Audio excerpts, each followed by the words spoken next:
So guys, ഇന്ന് September 25 ഇന്ന് കരത്തിൻ്റെ റിലീസായിരുന്നു. നമ്മളിപ്പോൾ കരം കണ്ടിട്ട് ഇറങ്ങി. ആൻഡ് കരത്തിനെ കുറിച്ച് പറയുകയാണെങ്കിൽ Vineeth Sreenivas is done a great job here. And coming to Noble Babu ഇതിൻ്റെ റൈറ്ററാണ്. ആൻഡ് വിനീത് ശ്രീനിവാസൻ തന്നെ പറഞ്ഞിട്ടുണ്ട്, ഇതിൻ്റെ റൈറ്റിംഗ് ആയിട്ട് വിനീത് ശ്രീനിവാസനെ കോൺടാക്ട് ചെയ്തപ്പോഴേ നോബിളിനെ അല്ലാണ്ട് വേറെ ആരെയും ഇന്നത്തെ കാസ്റ്റിങ്ങിൽ മെയിൻ റോഡിലോട്ട് ചിന്തിക്കേണ്ട വന്നിട്ടില്ല എന്ന്. അതിനുള്ള വർക്ക് നോബിൾ ബാബു ഇതിനകത്ത് ചെയ്തിട്ടുണ്ട്. കിടിലമായിട്ട് അഭിനയിച്ചിട്ടുണ്ട്. ലൈക്ക് ഒരു ഹോളിവുഡ് മൂവിയുടെ ഒരു ഫീൽ നമുക്ക് കിട്ടുന്നുണ്ടായിരുന്നു. തീർച്ചയായും. കാരണം അതിനകത്ത് പറയുകയാണെങ്കിൽ മെയിൻലി നമ്മളിപ്പം റീസെൻ്റ്ലി നമ്മളൊരു മൂവി കണ്ട എമ്പുരാനായിരുന്നു.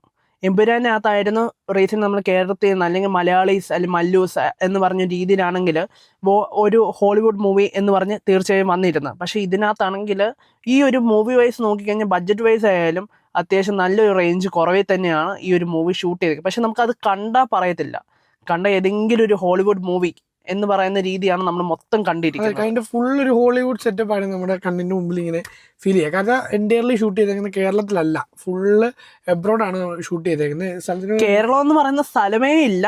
ഒന്ന് ലെനാർക്കോ എന്ന് പറയുന്ന ഒരു സ്ഥലത്താണ് സ്റ്റോറി നടക്കുന്നത്. ലെനാർക്കോ ആൻഡ് ജമ്മു ആൻഡ് കാശ്മീർ ആ ഒരു സൈഡായിട്ടാണ് വരുന്നത്. നമ്മുടെ ഈ കേരളം എന്ന് പറഞ്ഞ സ്ഥലത്ത് ഷൂട്ട് ചെയ്തിട്ടില്ല ഈ മൂവി. നമ്മുടെ കഥയുടെ ഒരു സ്റ്റാർട്ടിങ് ഒരു മിഷനിലാണ് സ്റ്റാർട്ട് ചെയ്യുന്നത്. ഇതിനകത്ത് ലീഡ് ക്യാരക്ടർ നോബിൾ ചെയ്യുന്നത് ഒരു മിലിറ്ററി ഓഫീസറായിട്ടാണ്. ആൻഡ് അങ്ങനെ കഥ പോകുന്നു. ആൻഡ് എന്താ പറയുക, ഒരു കഥ കുറച്ച് ഇമോഷണലി നമ്മളെ കൊണ്ടുപോകും. അല്ലെങ്കിൽ ഇതിൻ്റെ ശരിക്കും പറഞ്ഞാൽ ഈ ഒരു ഇമോഷൻ എന്ന് വെച്ച് കഴിഞ്ഞാൽ നമ്മളിപ്പോൾ ഈ ഒരു മൂവി കാണുന്ന സമയത്ത് നമ്മൾ വിചാരിക്കും നമ്മൾ അതിനകത്ത് നിൽക്കുന്നേ, അല്ലെങ്കിൽ നമ്മൾ ആ സീക്വൻസ് നമ്മൾ എന്ത് ചെയ്തു പോവും എന്ന് പറയുന്ന ഒരു നമ്മളെ അങ്ങ് പിടിച്ചു കുലുക്കും. നമ്മൾ എന്ത് ചെയ്തു പോകുമെന്ന് പറയുന്ന രീതിയിലാണ് ആ ഒരു സിറ്റുവേഷൻ നമ്മളെ ഈ ഫ്രണ്ടിലേക്ക് നമ്മൾ കൊണ്ടുവന്നിരിക്കുന്നത്. അതെ, നമ്മളൊരു സിനിമയ്ക്കുള്ളിലേക്ക് ഇറങ്ങിച്ചില്ല എന്ന് പറയത്തില്ല, ആ ഒരു ഫീൽ ഈ സിനിമയിൽ നിന്ന് കിട്ടും. ഈ സിനിമയെക്കുറിച്ച് വേറെ എനിക്ക് പറയാനുള്ളത്, ഇതിൻ്റെ ആക്ടേഴ്സിലോട്ട് ഞാൻ വരാം. അതിനു മുമ്പ് എനിക്ക് പറയാനുള്ളത് ഇതിൻ്റെ ക്യാമറ ആംഗിൾസ് കിട്ടില്ല. Camera angles, cinematography, colouring, sound, music ആണ് ഇതിനകത്ത് ഓരോ സീക്വൻസ്. ഇതിന്റെ സൗണ്ട് വൈസ് നമുക്കൊന്നും, മ്യൂസിക് ആണ് മൊത്തം നമ്മളെ ഇങ്ങ് തലയിൽ കൂടെ ഇങ്ങ് ഓടുന്നത്. ഈ സിനിമയിൽ ഷാൻ റഹ്മാൻ ഇതിനകത്ത് മ്യൂസിക് ചെയ്തിട്ടുണ്ട്. അതേപോലെ തന്നെ ഫെജോയുടെ കുറച്ച് പരിപാടികൾ വന്നിട്ടുണ്ട്. മ്യൂസിക്കൊക്കെ കിടിലം, ഒന്നും പറയാനില്ല. അതൊക്കെ കിടിലമായിട്ട് ഇതിൻ്റെയൊക്കെ വർക്ക് നടന്നിട്ടുണ്ട്. ആൻഡ് കമ്മിങ് ടു ആക്ടേഴ്സ്, ഇതിനകത്ത് ഷാജോൺ ഒരു സപ്പോർട്ടിങ് ക്യാരക്ടർ ചെയ്തിട്ടുണ്ട്. ഷാജോണിൻ്റെ ക്യാരക്ടർ ഒരു പടത്തിൻ്റെ ഒരു ഏകദേശം ഒരു ത്രൂ ഔട്ട് പറയാവുന്ന രീതിയിൽ ഷാജോണിൻ്റെ ക്യാരക്ടറുണ്ട്. ഷാജോൺ കിഡിലുമായിട്ട് ഇതിനകത്ത് വർക്ക് ചെയ്തിട്ടുണ്ട്. അതേപോലെ ബാബുരാജ് എന്ന് പറയുമ്പം അമ്പാൻ തന്നെ, വേറെ ഒന്നും പറയാനില്ല. നമ്മുടെ കൈൻഡ് ഓഫ് അമ്പാൻ്റെ ഒരു ഏകദേശം ഒരു മാനറിസം പിടിച്ചിട്ടുണ്ട്. ആ ജാക്കറ്റും പരിപാടി എല്ലാം അതെ ഒരു അമ്പാൻ സെറ്റപ്പാണ്. ഈ ഒരു സീരിയസ് ആയിട്ട് നമ്മളിങ്ങനെ നിൽക്കുക, മീൻസ് സീരിയസ് സീനിൽ നമ്മൾ നോക്കുമ്പോൾ കോമഡിയാണ് മൊത്തം വരുന്നത്. അതെ, കാരണം നമ്മൾ ഈ ബാക്കിയുള്ള മലയാള സിനിമയിൽ കൊണ്ടുവച്ചേക്കുന്ന കോമഡി ഉണ്ടാക്കാൻ വേണ്ടി ചെയ്യുന്ന കുറേ സംഭവങ്ങളുണ്ട്. അതല്ല ഇതിനകത്ത് വന്നേക്കുന്നത്. ഇതിനകത്ത് കറക്റ്റ് ഒരു പ്രോപ്പർ ഒരു സംഭവത്തിലൂടെയാണ് ഈ കഥ പോകുന്നത്. കുറച്ച് സീരിയസ് ആയിട്ട് പോകുന്നതിൻ്റെ ഇടയ്ക്ക് പ്ലേസ് ചെയ്തേക്കുന്ന ചില കോമഡികളുണ്ട്. അത് കറക്റ്റ് വർക്കാകുന്ന രീതിയിൽ കറക്റ്റ് മീറ്ററിൽ പിടിച്ചേക്കുന്ന കോമഡിയാണ്. അത് എനിക്ക് ബാബുരാജ് ഇല്ലായിരുന്നെങ്കിൽ കോമഡി സീൻസ് കാണത്തില്ലായിരുന്നു. അതെ, ബാക്കിയുള്ളത് 1-2 ഡയലോഗ്സിനകത്ത് വന്നേക്കുന്ന കുറെ കോമഡീസ് ഉണ്ട്. 2-3 ഡയലോഗ്സ് മാത്രമേ ഉള്ളൂ. പക്ഷെ ബാക്കി കുറച്ച് കോമഡി ഇതിനകത്ത് ഇംപ്ലിമെന്റ് ചെയ്യുന്നത് ബാബുരാജ് കിട്ടില്ലൊരു സംഭവമായിരുന്നു. ബാബുരാജ് ഇപ്പോൾ കൂലി ഒക്കെ ചെയ്തിട്ട് കുറെ നെഗറ്റീവ് തന്നായിരുന്നു. മറ്റേ തല്ലുകൊള്ളാനായിട്ട് മാത്രം തമിഴ് ഇൻഡസ്ട്രി പോയെന്ന് പറഞ്ഞ് ബാബുരാജ് ഈ മൂവിയിൽ കിട്ടിലുമായിട്ട് ബാബുരാജ് ചെയ്തിട്ടുണ്ട്. പിന്നെയുള്ള വിഷ്ണുജി വാര്യർ ആളിനെ നമുക്ക് ഓഫീസർ ഓൺ ഡ്യൂട്ടിയിലൂടെ എല്ലാം നമുക്ക് ഫെമിലിയർ ആണ് വില്ലനായിട്ട്. അതുപോലെ തന്നെ ഇവിടെ പുള്ളിക്കാരൻ നമുക്ക് അടിച്ചങ്ങ് താഴെയിടാൻ തോന്നും. അതുപോലത്തെ ക്യാരക്ടർ തന്നെയാണ് ഇവിടെയും ചെയ്തിരിക്കുന്നത്. ഒരു വില്ലനായിട്ട് നമുക്ക് എങ്ങനെ തോന്നിയോ ആ വില്ലനിസം, ആ ഒരു പരിപാടി നമുക്ക് ഈ മൂവിയിലും കിട്ടും.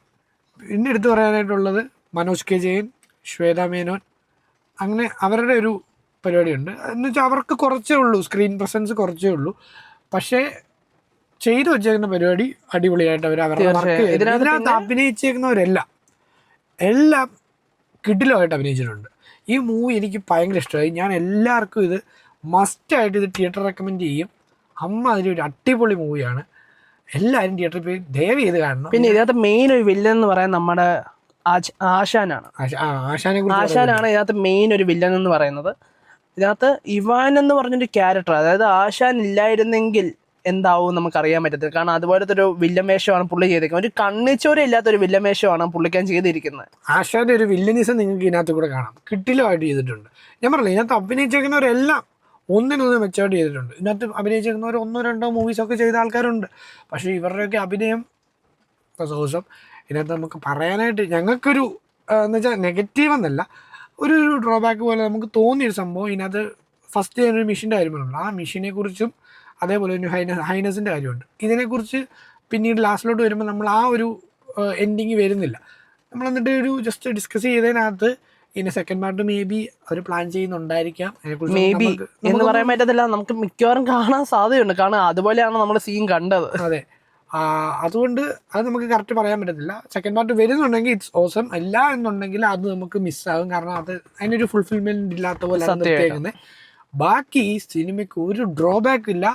കിടിലം പടം, കിടിലം നിങ്ങൾ പോയി കാണുവാണെങ്കിൽ പൈസക്ക് വെർത്താണ്. വെറുതാണ്.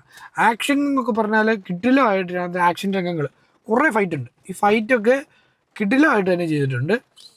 പിന്നെ ഇപ്പോൾ ആരെക്കുറിച്ച് പറയാനുള്ളത്, അതിനകത്ത് നായികമാരായിട്ട് 2 പേരുണ്ട്. അത് ഒരാൾ രേഷ്മ സെബാസ്റ്റ്യൻ, അതുപോലെ തന്നെ ആൻഡ്രൂ മിറിയം.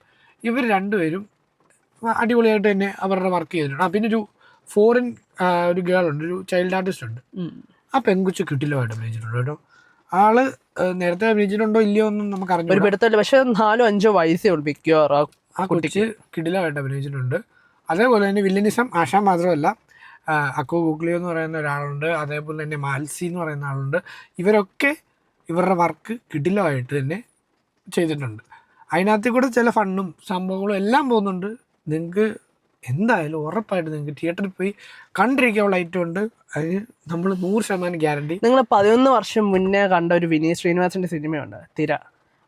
അതുപോലെ തന്നെയാണ് ഇത്, വേണമെങ്കിൽ നമുക്ക് പറയാൻ പറ്റും. അതിനേക്കാൾ എന്ന് പറയാൻ നമുക്ക് സാധിക്കും. നമുക്ക് എല്ലാവർക്കും വിനീത് ശ്രീനിവാസൻ എന്ന് പറയുമ്പോൾ ഒരു ഫീലുണ്ട്. ആ ഫീൽ നമുക്ക് കാണാൻ പറ്റും. പുള്ളിയുടെ ഒരു പടം എന്ന് പറയുമ്പോൾ നമുക്കൊരു പ്രതീക്ഷ ഉണ്ടാവും. ആ പ്രതീക്ഷ വെച്ച് തന്നെ പൊക്കോ ഈ സിനിമയ്ക്ക്, ഒരു കുഴപ്പമില്ല.